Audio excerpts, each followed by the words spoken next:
आज की हमारी कहानी का आधार है जरूरत से ज्यादा बड़ी महत्वाकांक्षा। कुछ कर गुजरने की, कुछ हासिल करने की महत्वाकांक्षा धरती पर पैदा होने वाले लगभग हर प्राणी के अंदर उफान मारती है। अच्छाई के रास्ते पर चलकर अगर कोई अपनी महत्वाकांक्षा को पूरा करता है तो ऐसे सफल व्यक्ति का इस धरती पर कोई मुकाबला नहीं। लेकिन अगर अपनी ऊंची महत्वाकांक्षा को हासिल करने के लिए कोई खून बहाने पर उतर आए तो ऐसे व्यक्ति का अंत भयानक होता है।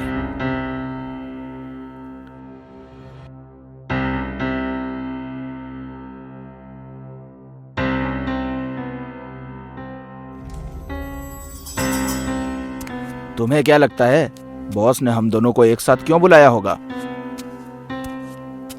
परेशान क्यों होते हो भाई? बॉस के पास ही तो जा रहे हैं, अभी पता चल जाएगा। और भाई राजू, कैसे हो? घर में सब ठीक? जी साहब, सब अच्छे हैं। तुम भी न रवीश, कितनी बार समझाया है मैंने तुम्हें कि चपरासी, लिफ्टमैन, हाउसकीपिंग वालों से बात मत किया करो, तुम्हारे स्टैंडर्ड से मैच नहीं खाता है। वो और मैं, हम दोनों इंसान हैं समर, और हम दोनों ही अपना अपना काम कर रहे हैं, इसलिए हमें हर इंसान का आदर सम्मान करना चाहिए। आदर सम्मान? अपनी भाषा तो देखो, गांव की किसी गंवार जैसी लग रही है। हाँ बॉस, आपने बुलाया? Yes yes my boy, come in, अंदर आ जाओ। समर भी आया है ना? Yes yes sir, I am also in sir. Good, आ जाओ, बैठो। क्या बात है सर, आज आप कुछ सीरियस लग रहे हैं? जिंदगी में कभी कभी कुछ फैसले लेने में बहुत मुश्किल होती है। मैं भी इसी मुश्किल वक्त से गुजर रहा हूं, इसलिए तुम्हें सीरियस दिखाई दे रहा हूं। खैर, आज मैंने इस कंपनी की जिम्मेदारी से फ्री होने का फैसला ले लिया है, और इस थोड़े से समय में तुम दोनों ने इस कंपनी के लिए बहुत कुछ किया है। इसलिए किसी नए इंसान को हायर करने की बजाय सोचा कि तुम दोनों में से किसी एक को कंपनी का सीईओ बना दूं।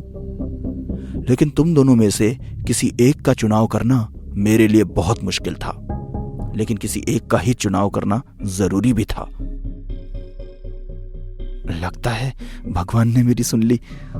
मैं उम्र और तजुर्बे दोनों में रवीश से बड़ा हूं, मैं ही सीईओ बनूंगा।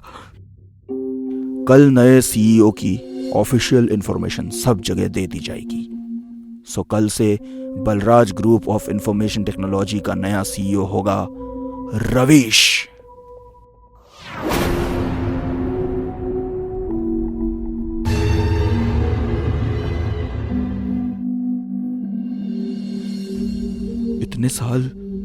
इतने साल इस कंपनी को जिस पोजीशन के लिए दिए, वो पोजीशन इतनी आसानी से अपने हाथ से जाने नहीं दे सकता मैं, चाहे मुझे इसके लिए रवीश की जान ही क्यों न लेनी पड़े।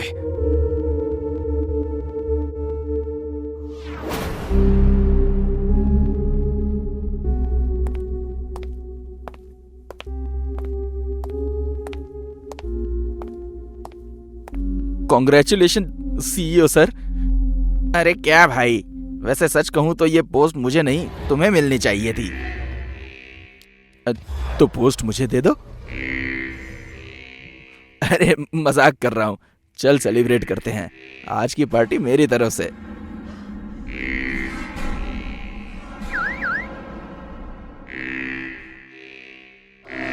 अरे मगर यूं अचानक मेरी गाड़ी।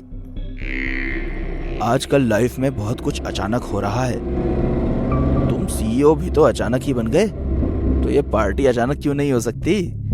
आज सिर्फ तुम और मैं और मेरी याच।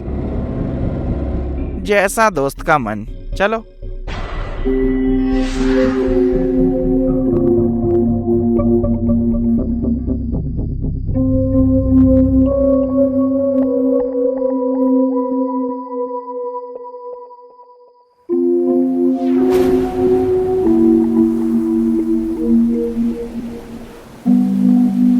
समर, जैसी उथल पुथल इस समुंदर में आज हो रही है, वैसी ही उथल पुथल आज मुझ में हो रही है।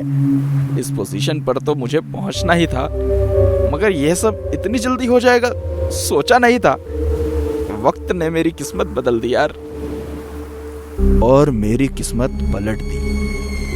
ये सब जो तुझे मिला है ना रवीश, वो मेरी किस्मत में था। तूने मुझसे मेरी किस्मत छीनी है। समर, कहना क्या चाहते हो? अब मैं कुछ कहना नहीं चाहता रवीश, अब करना चाहता हूं, और वो मैं करके ही रहूंगा। समर, तुम कुछ अजीब रिएक्ट कर रहे हो। मुझे लगता है हमें यहाँ से जाना चाहिए। हम नहीं, सिर्फ तुम जाओगे इस दुनिया से दूर, हमेशा हमेशा के लिए। ये क्या बकवास है समर? मैं तुम्हारे इस घटिया मजाक को नहीं झेल सकता। वापस चलो।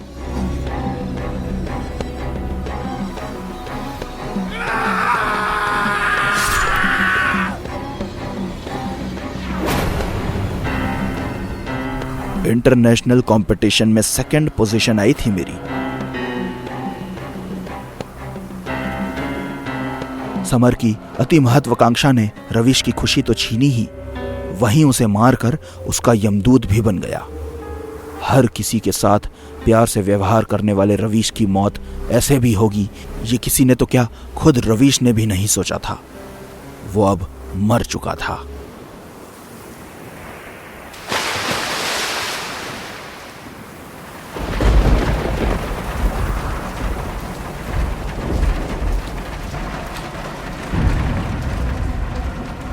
हर जगह तलाश लिया है सर, रवीश का कहीं कुछ पता नहीं चल रहा। लगता है सीईओ की पोस्ट मिलने का पता चलते ही उसने अपने असली रंग दिखाने शुरू कर दिए हैं। कहीं किसी 5 स्टार होटल के रूम में पड़ा होगा शराब पीकर। खैर, वक्त को शायद यही मंजूर था कि सीईओ रवीश नहीं तुम बनो। Are you sure sir? तुम्हें मेरे फैसले पे कोई शक है? नो सर, बिल्कुल नहीं। मेरे कहने का मतलब था कि कल तक का वेट कर लेते हैं। वक्त और बिजनेस किसी के लिए नहीं ठहरता समर। अनाउंसमेंट कल के लिए टाल दो और तैयारी करो। जी सर, थैंक यू।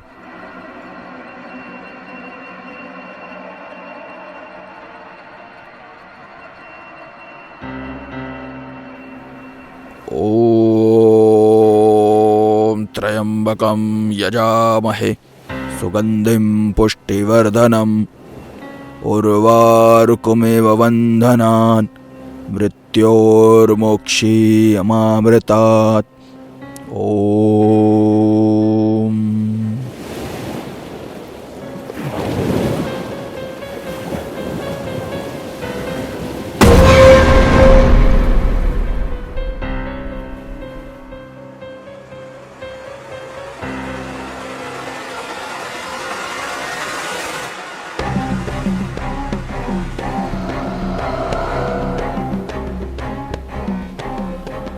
प्रभु की इच्छा लाई है, प्रभु की इच्छा लाई है तुझे मेरे पास। उन्हें भी न्याय चाहिए, तुझे भी न्याय चाहिए। मिलेगा, न्याय मिलेगा। ओम भट।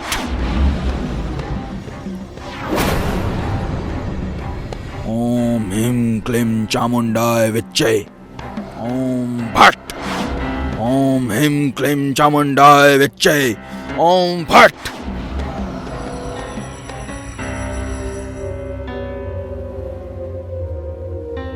जा बालक, न्याय कर। न्याय मिलते ही वापस अपनी दुनिया में चले जाना।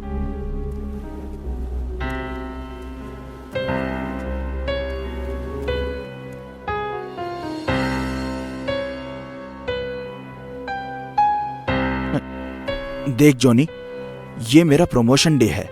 सब कुछ बहुत ही बढ़िया होना चाहिए, कुछ एवरेज नहीं होना चाहिए, समझा? सीईओ की अनाउंसमेंट है ये, सीईओ की। हाँ ठीक है, रख।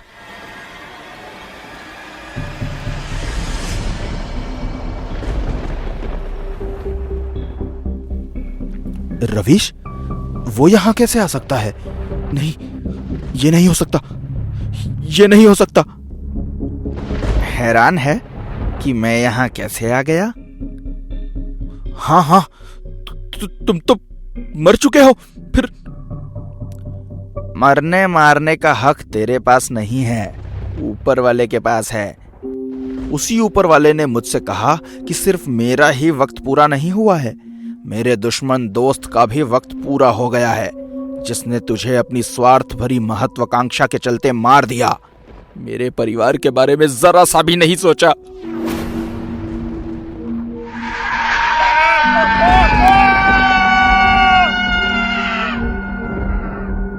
रविश देख, मैंने तेरे साथ गलत किया है, क्योंकि मैं गलत आदमी हूं यार, पर तू तो सही है ना, अच्छा इंसान है यार। मैंने तेरे परिवार के बारे में नहीं सोचा, पर तू तो मेरे परिवार के बारे में सोच। माफ कर दे भाई, माफ कर दे।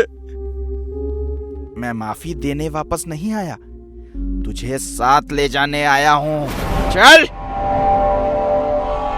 नहीं, ये नहीं हो सकता, मैं कहीं नहीं जाऊंगा, मैं सीईओ बन चुका हूं, मैं कहीं नहीं जाऊंगा।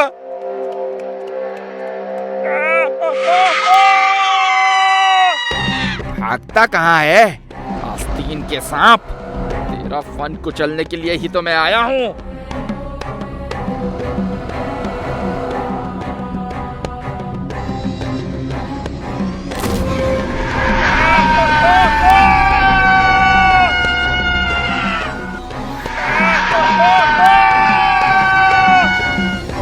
लालच, जलन और स्वार्थ से भरी सभी महत्वाकांक्षाएं हमेशा से बुरी होती हैं।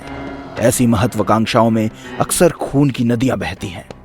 अगर आपके दिल में भी साम दाम दंड भेद की नीतियां अपनाकर आगे बढ़ने की महत्वाकांक्षा है तो उसे त्याग दो, वरना आघोरी कभी भी न्याय करवा सकता है।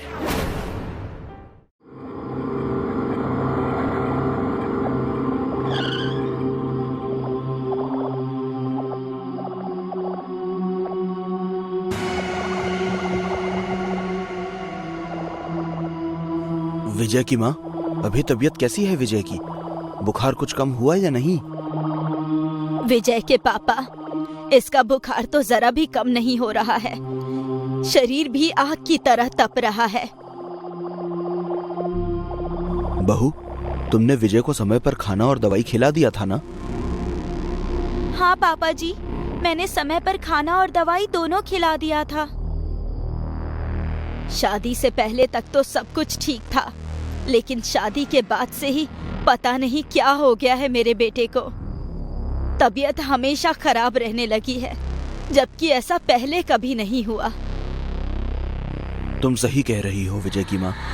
हमारे विजय को अब तक बस छोटी मोटी बीमारियां ही होती थी और वो डॉक्टर की दवाई से 2 दिन में ठीक भी हो जाता था।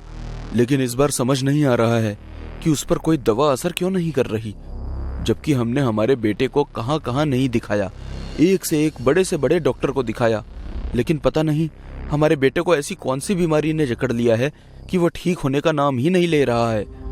खैर, तुम चिंता मत करो, भगवान पर विश्वास रखो, सब ठीक होगा। हो ना हो, शादी में ही किसी की काली नजर लग गई है मेरे बेटे को। अगर ऐसा ही है तो भगवान करे नजर लगाने वाले के शरीर में मोटे मोटे बड़े बड़े कीड़े पड़े, उसके पूरे खानदान में आग लगे। बिंदु, शांत हो जाओ, गुस्सा करके तुम भी बीमार पड़ जाओगी, तुम्हारा बीपी बढ़ा हुआ है। मेरा बीपी बढ़े या घटे, मुझे मेरी चिंता नहीं है, मुझे बस अपने बेटे की चिंता है। आप एक काम कीजिए, गुरुजी को फोन करके बुलाइए, अब वही हमारे बेटे को ठीक कर सकते हैं।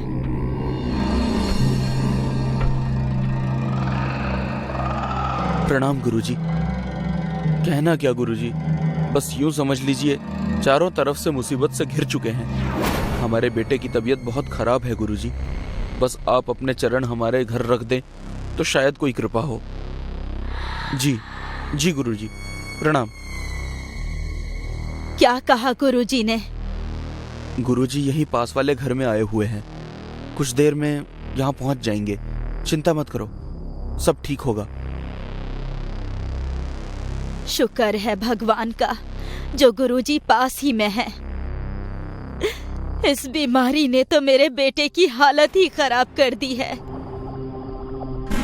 माँ जी, रोइए मत, गुरुजी आ रहे हैं ना, वो सब कुछ ठीक कर देंगे।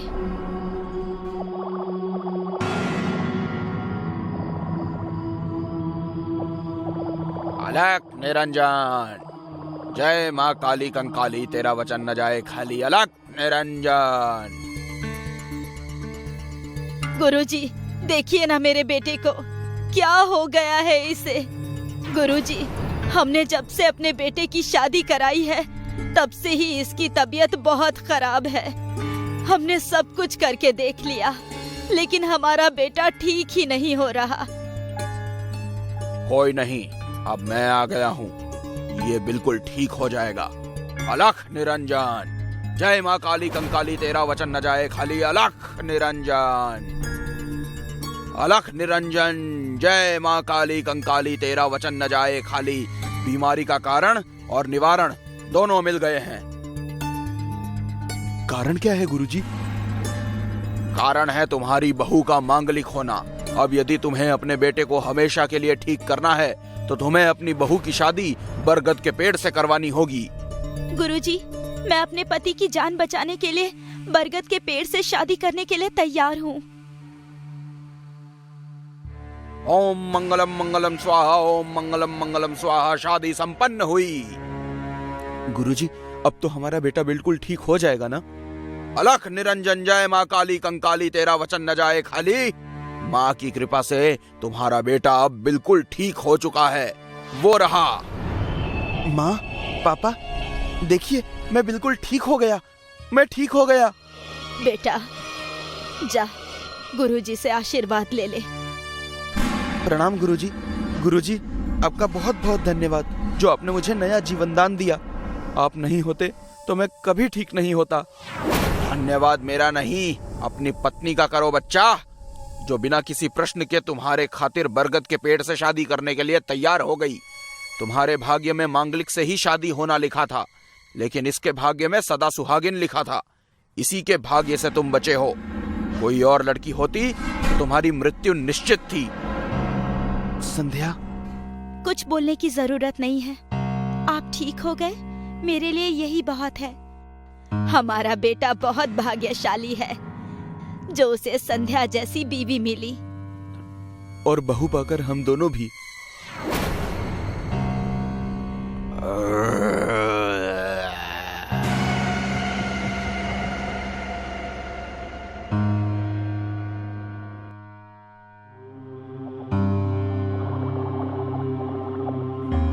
हमारी शादी को 1 महीना हो गया है, अब घूंघट की क्या जरूरत? माना कि हमारी शादी को 1 महीना हो चुका है, लेकिन ये मत भूलिए कि हम अभी तक एक नहीं हुए हैं। कोई नहीं, आज एक हो जाते हैं।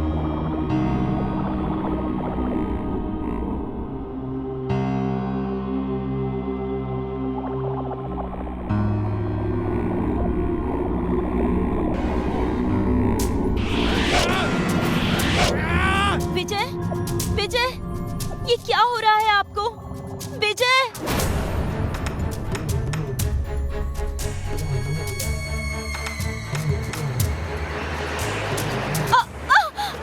विजय, बचाइए, बचाइए मुझे!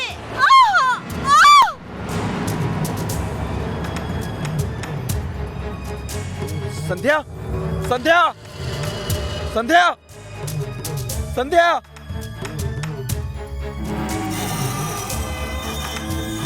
हेलो, हेलो गुरुजी जी, जितनी जल्दी हो सके हमारे घर आ जाइए।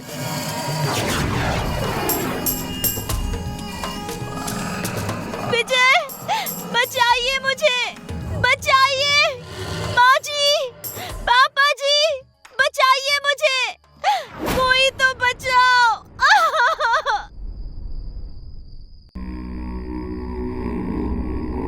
बहू, बिंदु हमारी बहू। संध्या बहू, पापा जी, बचाइए मुझे! माँ जी, माँ जी, बचाइए मुझे!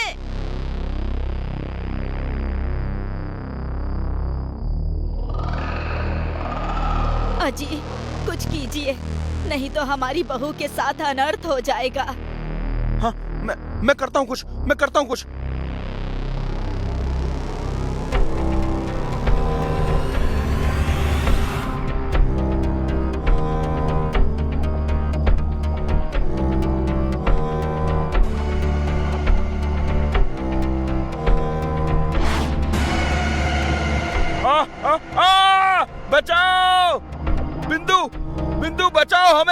बचाओ।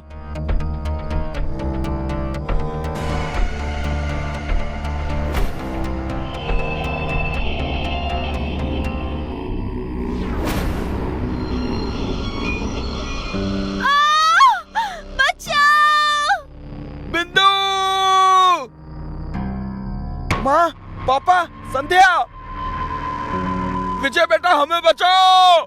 हमें बचा लो बेटा, बचाइए हमें। आप लोग चिंता मत कीजिए, मैं अभी छुड़ाता हूँ आप लोगों को।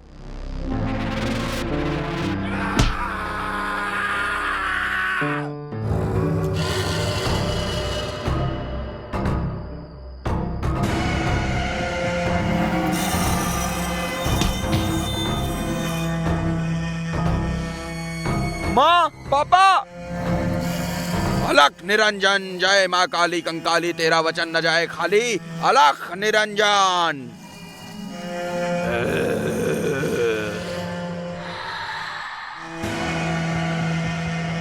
गुरुजी, मुझे बचाइए। बचाओ। अलख निरंजन, जय माँ काली कंकाली, तेरा वचन न जाए खाली। ओम ह्रीं क्रीं फट फट स्वाहा। भाग जाओ, भाग जाओ। सामने आओ, आओ सामने।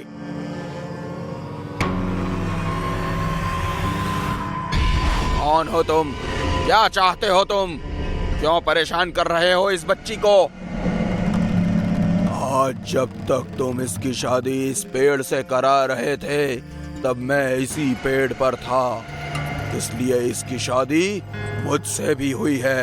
अब ये मेरी पत्नी है, इससे मेरी शादी हुई है। अब मैं इसे अपने साथ ले जाऊंगा। अपने साथ ले जाऊंगा। तू एक शैतान है, और जिसे तू अपनी पत्नी कह रहा है वो एक इंसान, और एक शैतान की पत्नी इंसान कभी नहीं हो सकती। छोड़ दे इसे, छोड़ दे। अब मैं इसका साथ 100 जन्मों तक नहीं छोड़ूंगा। अलख निरंजन, जय मां काली कंकाली, तेरा वचन न जाए खाली। ओम ह्रीं क्रीं फट फट स्वाहा।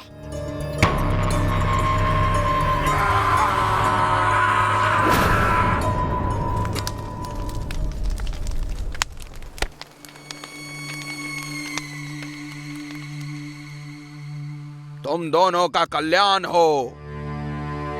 हमें बचाने के लिए आपका बहुत बहुत धन्यवाद गुरुजी। लेकिन माँ और बाबूजी। जीवन और मरण सब ऊपर वाले के हाथ में है बच्चा। सबका जाना निश्चित है। तुम दोनों अब आगे की सुध लो। पर आप वापस कैसे आ गए गुरुजी? हमारा तुम लोगों से आत्मा का मिलन है बच्चे। तुम्हारी तकलीफ का एहसास मुझे हो गया था, इसलिए मैं वापस आ गया। ईश्वर तुम दोनों का कल्याण करे। अलख निरंजन। जैसे जैसे युग बदलते गए, इंसान की जरूरतें भी बदलती गई। पहले इंसान सिर्फ खा पी कर खुश रहता था, पर अब उसे दूसरे सुख भी चाहिए, जिसकी उसे ज्यादा जरूरत नहीं है। पर अब इन सुखों की परिभाषा भी बदल चुकी है। अब इंसान जानवर की तरह बनता जा रहा है, या फिर यूं कहें कि उससे भी बदतर, क्योंकि किस इंसान को आज के जमाने में किस चीज की आदत लग जाए, ये कोई नहीं बता सकता।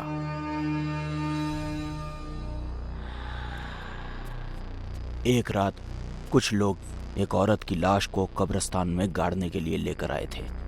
कब्रिस्तान में काम करने वाले नसीर ने हमेशा की तरह एक गड्ढा खोदा और उसमें उस औरत को दफन कर दिया। लाश को दफन करने के बाद सब लोग अपने अपने घर चले गए। नसीर भी पास में ही एक कुटिया में रहता था। उसने भी अपना काम पूरा किया और अपने घर चला गया। नसीर अपने घर में अकेला रहता था।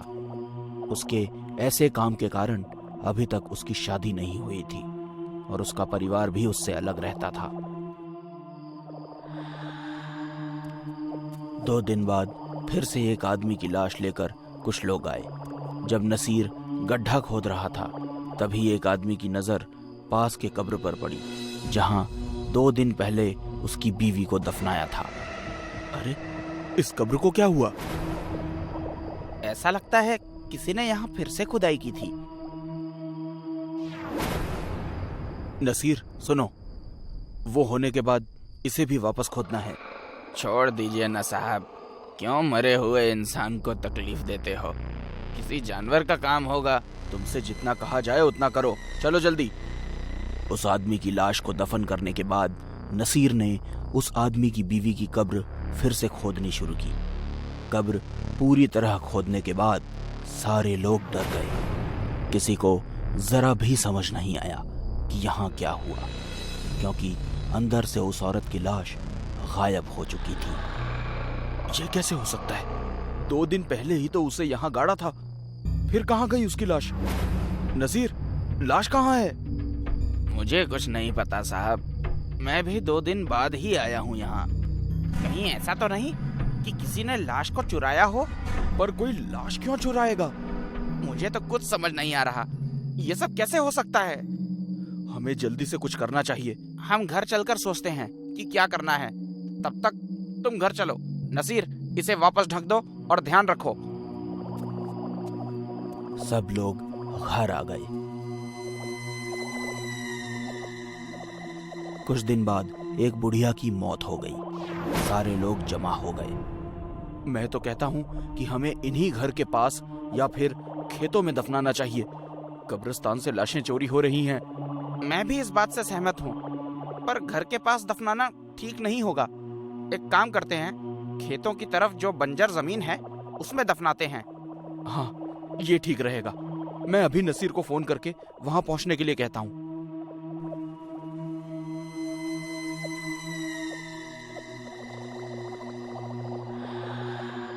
कुछ देर बाद सब लोग खेत में लाश को दफन करने वापस आ गए। चलो, कब्रिस्तान में न सही, पर वहां लाश सुरक्षित तो रहेगी। सही कहा तुमने, अब चलो। कुछ दिन बाद वो आदमी अपनी बीवी की कब्र देखने फिर आया, पर इस बार वो बगल वाली कब्र देखकर चौंक गया। इस आदमी की कब्र तो वैसी की वैसी ही है, तो फिर मेरी बीवी को क्या हुआ? वो इसी दुख में वापस आया तो उसने देखा कि सब लोग इकट्ठा हुए हैं। क्या हुआ? आज फिर कोई मर गया क्या? नहीं, हमें किसी की नजर लग गई है। कुछ पता नहीं चल रहा, आखिर हमारे साथ ही ऐसा क्यों हो रहा है? लेकिन हुआ क्या? हमने जिस बुढ़िया की लाश खेतों के पास दफनाई थी वो अब वहाँ नहीं है। ये बड़ी अजीब बात है, क्योंकि मैं अभी कब्रिस्तान से आ रहा हूँ। हमने जहाँ रंगा के भाई को दफनाया था वो जगह तो बिल्कुल ठीक है। हाँ, और परसों हमने बाला के बाप को खेतों के पास दफनाया था, उसकी लाश भी सही सलामत है। इसका मतलब ये चोर सिर्फ औरतों की लाशों को चुराता है, लेकिन ये उनका क्या करता है, कहाँ रखता है, कुछ समझ नहीं आ रहा।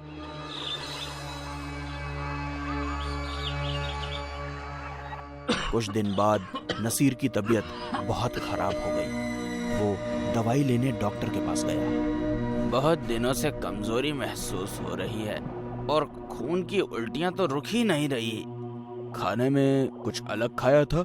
गरीब आदमी हो साहब, थोड़ी सी रोटी खाकर सो जाता हूँ। डॉक्टर ने नसीर को अच्छी तरह से देखा और सारे टेस्ट किए। देखो नसीर, अभी कुछ कहना मुमकिन नहीं। मुझे भी ठीक से अंदाजा नहीं है कि तुम्हें असल में क्या हुआ है, पर हाँ, एक बात है। डॉक्टर कहते कहते अचानक रुक गए। नसीर डर गया। क्या बात है डॉक्टर? क्या हुआ?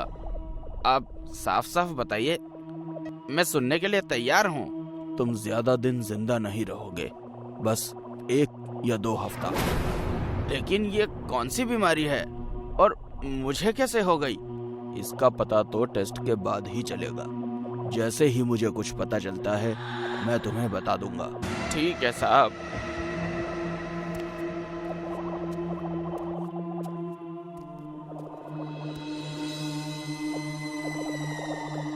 कुछ दिन बाद रात के समय जब डॉक्टर अपने घर की ओर जा रहा था, तभी उसने कब्रिस्तान से कुछ आवाज सुनी। उसने ध्यान से देखा तो उसे पता चला कि कोई आदमी कब्र खोदकर लाश को अपने कंधे पर डालकर ले जा रहा है। लगता है ये वही लाश चोर है। ये अच्छा मौका है, आज इसे पकड़ना ही होगा।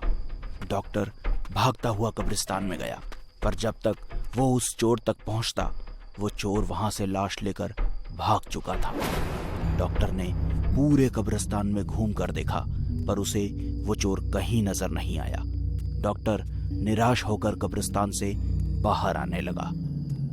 तभी उसकी नजर नसीर की कुटिया पर पड़ी। अंदर रोशनी थी। ये नसीर अब तक सोया नहीं, पता नहीं क्या कर रहा है। चलो, अब यहाँ तक आ ही गया हूँ तो उसका हाल चाल पूछ लेता हूँ। वैसे भी बीमार है बेचारा। डॉक्टर जैसे ही कुटिया के पास पहुंचा, उसे तेज बदबू आने लगी। वो बदबू इतनी भयानक थी कि डॉक्टर को चक्कर आने लगे, और वो जैसे तैसे करके आगे बढ़ा।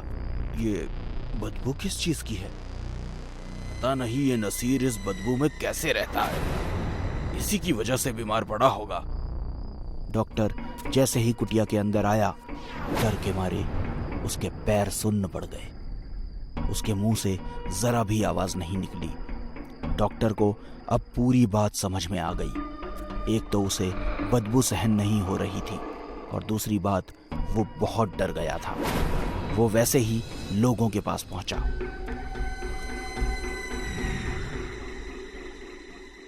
वो सब लाशें नसीर ने ही चुराई थी। मैं अभी अभी उसके घर से आ रहा हूँ।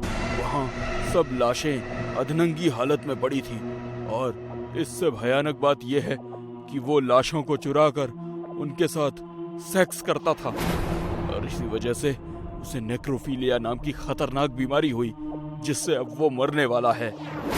नसीर की सच्चाई जानने के बाद लोगों ने उसे पकड़कर उसी की कुटिया में मरते दम तक कैद किया, और सारी लाशों को आदरपूर्वक फिर से दफना दिया। शिरीष अपने ऑफिस में बैठा है। वो कुछ फाइल्स देख रहा है। फिर शिरीष एक फोन करता है।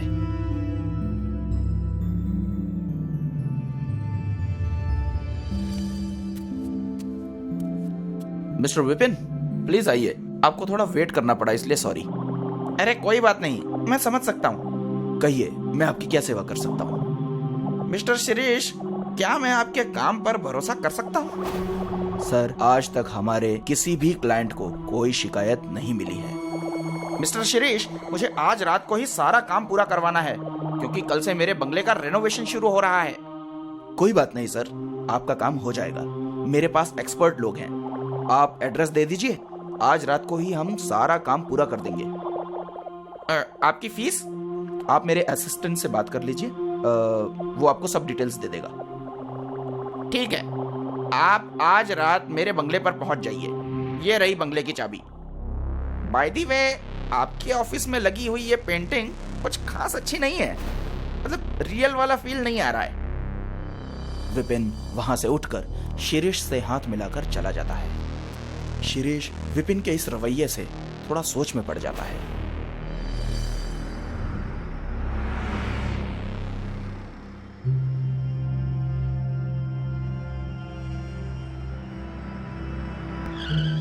सब ध्यान से सुनो।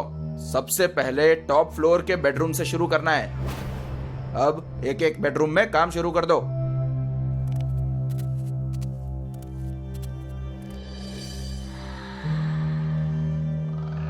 इतनी सारी पोर्ट्रेट्स इतनी असली लग रही है कि ऐसे लगता है वो बोल उठेंगी, लेकिन सब चेहरे डरे हुए क्यों लगते हैं?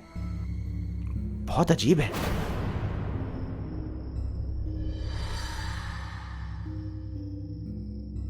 रामलाल, अरे रामलाल कहां है यार? बहुत अच्छा काम किया है।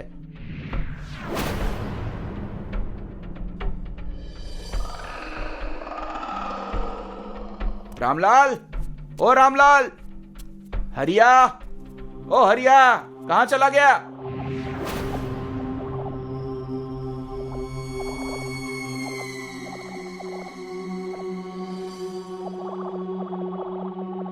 ये क्या हो रहा है? रामलाल, हरिया, बालू, अरे कहां हो तुम सब?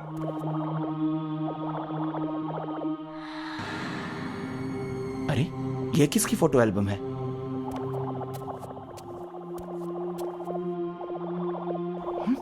ये तो मेरे कामगार लोगों की फोटो है। ये यहाँ क्या कर रही है?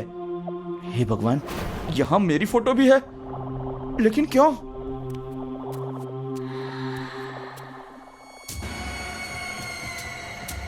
मिस्टर विपिन, आप?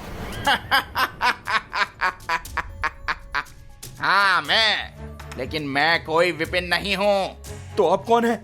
और मेरे लोग कहाँ हैं? मैंने सबको खत्म करके उनके पोर्ट्रेट बना दिए हैं। लेकिन आपने ऐसा क्यों किया? क्योंकि बचपन में मुझे पेंटिंग बनाने का शौक था, मगर मेरी पेंटिंग्स का लोगों ने हमेशा मजाक ही बनाया।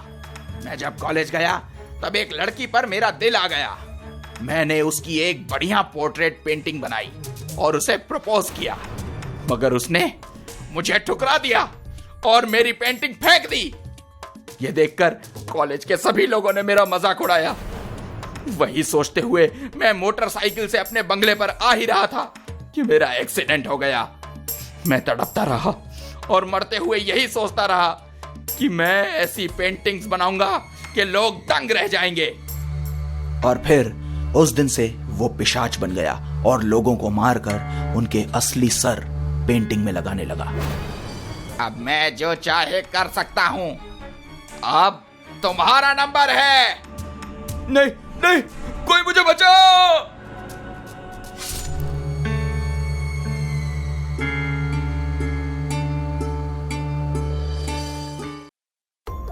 कमलापुर गांव में कमला भूतनी का आतंक छाया था।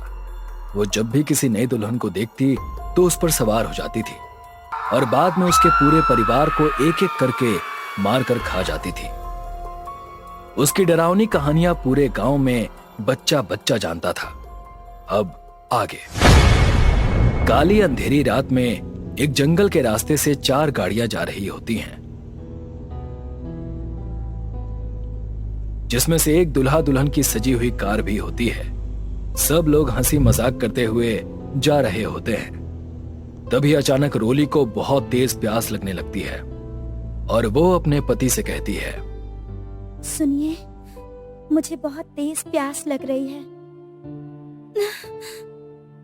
क्या हुआ? क्या कुछ कहा तुमने? मुझे बहुत तेज प्यास लग रही है। थोड़ी देर रुक जाओ, घर बस 1 घंटे की दूरी पर है। घर चलकर पानी पी लेना, और वैसे भी इस जंगल में कहां पानी मिलेगा। ठीक है। रोली को कार के खिड़की से जंगल के रास्ते में एक कुआं दिखाई देता है। वो राकेश से कार रुकवाकर पानी लाने को कहती है। राकेश अब कार रुकवाकर कुएं से पानी लाने जाता है, लेकिन रोली से प्यास बर्दाश्त नहीं होती और वो भी उसके पीछे जाती है। अरे तुम कार से नीचे क्यों उतरी? क्या तुम्हें पता नहीं है कि ये जगह सेफ नहीं है? मुझे बहुत तेज प्यास लगी थी। अरे तो मैं पानी ला ही रहा था। जाओ तुम कार में जाकर बैठो। तभी अचानक रोली बहुत तेजी से आगे कुएं की तरफ झुकती है, जैसे पीछे से किसी ने उसे धक्का दिया हो, और उसके हाथ में बंधा शादी का चाकू और कंगन खुलकर कुएं में गिर जाता है। लेकिन रोली को इसका पता नहीं चल पाता। रोली को संभालते हुए राकेश चिल्लाता है, अरे रोली संभालो! मुझे लगा किसी ने मुझे पीछे से धक्का मारा। जाओ जाकर कार में बैठो।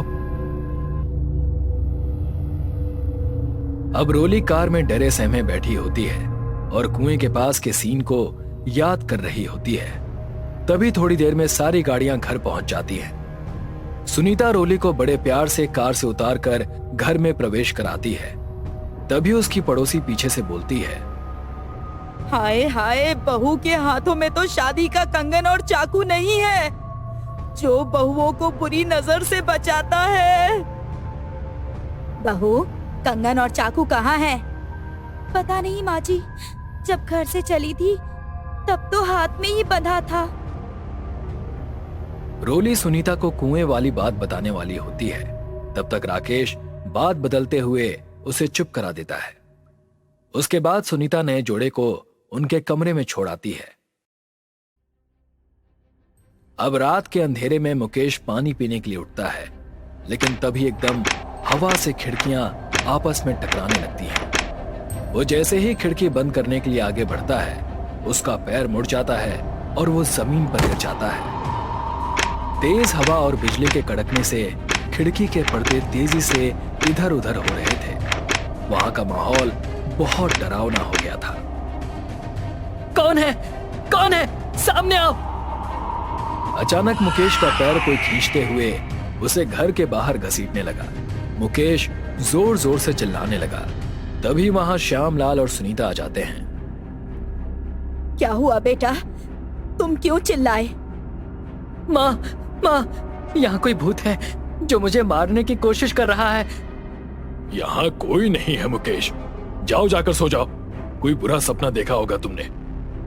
नहीं, वो मुझे मार देगी। श्यामलाल मुकेश को समझाकर सोने चला गया। अब सुनीता मुकेश से कहती है, चल तू मेरे साथ, मेरे कमरे में चलकर सो। उन दोनों के जाते ही घर का दरवाजा खुलता है और कमला भूतनी, जो कि शादी के जोड़े में है, घर के अंदर आकर घर को देखते हुए भयानक हंसी में हंसने लगती है और डरावने तरीके से धीरे धीरे चलती हुई राकेश के कमरे में जाती है। उसके पायलों की आवाज पूरे घर में गूंज रही होती है और वो रोली की जगह जाकर लेट जाती है। अब दूसरे दिन घर में खुशी का माहौल है और सुनीता पंडित जी को बुलाती है, जो कि गेट पर खड़े होते हैं। अरे पंडित जी, यहाँ आइए, बहुत देर कर दी आपने। अरे सुनीता बहन, क्या करें, शादियों का सीजन है, इसीलिए बहुत भागा दौड़ी हो रही है। हाँ वो तो है। पंडित जी चलिए पूजा शुरू करवाइए। हाँ, नई बहू को बुलाइए, पूजा उसके हाथ से ही होगी और मुहूर्त का समय निकलता जा रहा है। सुनीता अब रोली को लेकर आती है, लेकिन रोली बहुत ही अजीब तरीके से चलकर आती है और पूजा में बैठने से मना कर रही होती है। क्या हुआ बहू, जल्दी चलो, पूजा का समय निकल रहा है। माँ, मैं पूजा नहीं करूंगी, मेरी तबीयत ठीक नहीं लग रही। अरे ये जरूरी पूजा है बहू, और हमारे घर का रिवाज है कि नई बहू के हाथ से ही ये पूजा करवाई जाती है। सुनीता की बात सुनकर रोली को बहुत गुस्सा आने लगता है और उसकी आंखें लाल हो जाती हैं और तभी वो घूंघट के अंदर से फूंक मारती है और अचानक तेज आंधी के साथ काली घटा छा जाती है और मंदिर के पास रखा सारा सामान गिरने लगता है और हवा में उड़ जाता है। घर के सारे लोग इधर उधर दीवार का सहारा ढूंढने लगते हैं। ये देखते ही पंडित चिल्लाने लगता है, अनर्थ, घोर अनर्थ। क्या हुआ पंडित जी, आप ऐसे क्यों बोल रहे हो? ये कोई साधारण आंधी नहीं है, काली शक्तियों की माया से उत्पन्न की गई आंधी है। जरूर कुछ अनिष्ट होने वाला है। अब पंडित की नजर रोली पर पड़ी, जो कि एक जगह बिना हिले डुले खड़ी सब देख रही थी और बाकी पूरे घर के लोग इधर उधर परेशान आंधी से बचने की कोशिश कर रहे थे। पंडित तुरंत अपने झोले से गंगा जल निकालकर हवा में चारों तरफ छिड़कते हुए मंत्रों का उच्चारण करता है। थोड़ी देर में सब शांत हो जाता है, लेकिन रोली पंडित को घूरने लगती है। तभी सुनीता उसे कमरे में जाने के लिए कहती है, पंडित जी, आप किस अनिष्ट की बात कर रहे थे? कुछ नहीं श्यामलाल, तुम्हारे घर को शुद्ध करना होगा। इस पर काली शक्तियों की नजर पड़ चुकी है और मैं अगले 5 दिन बाद आकर यहाँ पर एक हवन करूंगा, तब सब ठीक हो जाएगा। ठीक है पंडित जी। अब रोली घर में रोज कोई ना कोई अजीब हरकतें करने लगती है और एक दिन दोपहर में सुनीता रोली को देखकर चिल्लाती है। उसकी चीख सुनकर घर के सारे लोग वहां आ जाते हैं। क्या हुआ माँ, तुम ऐसे क्यों चिल्लाई? इसको देखो, ये पागल हो गई है क्या? ये क्या खा रही है? सभी लोग जब रोली को देखते हैं तो उनको यकीन नहीं होता। रोली खाने की टेबल पर बैठी खुले बालों में नॉनवेज खा रही होती है, वो भी बहुत अजीब और भयानक तरीके से नोच नोच कर, जैसे कोई जानवर खाता है। राकेश उसके पास जाकर नॉनवेज को उठाकर घर के बाहर फेंक देता है। ये देखकर रोली को बहुत गुस्सा आता है और वो उसका गला पकड़कर उसे हवा में उठा देती है।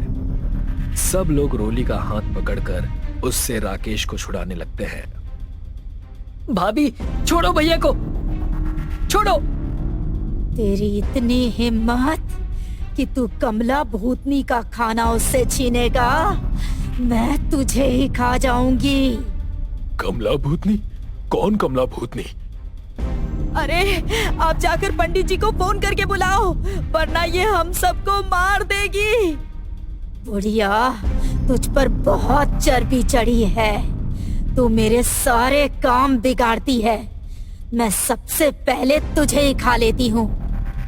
कमला भूतनी अब सबको हवा में उछालकर इधर उधर फेंक देती है और सुनीता को गिराकर उसके ऊपर बैठ जाती है और उसकी टांग को खाने लगती है। पूरे फर्श पर खून बहने लगता है।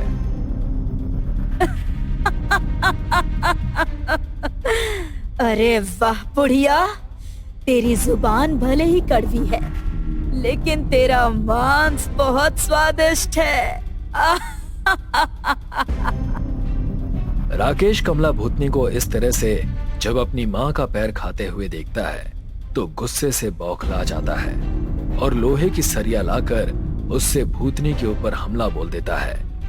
तब तक पंडित जी भी आ जाते हैं। वो मुकेश को कमला भूतनी को पकड़ने के लिए कहते हैं और श्यामलाल के साथ मिलकर हवन की तैयारी कर लेते हैं। सुनो, तुम दोनों कमला भूतनी को पकड़कर यहाँ इस गोल घेरे में बैठे रहना और इसे यहाँ से उठने मत देना।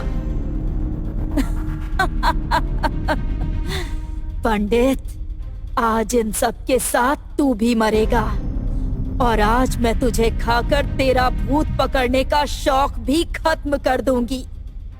अब राकेश और मुकेश मिलकर कमला भूतनी को उस घेरे में बैठा देते हैं और उसे जोर से पकड़े रहते हैं। पंडित अब जोर जोर से मंत्रों का उच्चारण करने लगता है और कमला भूतनी बुरी और भयानक तरीके से चिल्लाने लगती है। साथ ही वो अपनी जादुई शक्तियों से पूरे घर का सामान हवा में इधर उधर फेंकने लगती है। थोड़ी देर बाद अचानक कमला भूतनी शांत हो जाती है और उसका रूप बदलकर वापस वो रोली बन जाती है। लेकिन तभी रोली के शरीर से एक काला साया बाहर निकला और पंडित ने उसको एक कपड़े में लपेटकर उस हवन की आग में स्वाहा कर दिया। राकेश, आज से ये कमला भूतनी किसी को नहीं सताएगी, क्योंकि मैंने इसकी आत्मा को हवन कुंड में स्वाहा कर दिया है।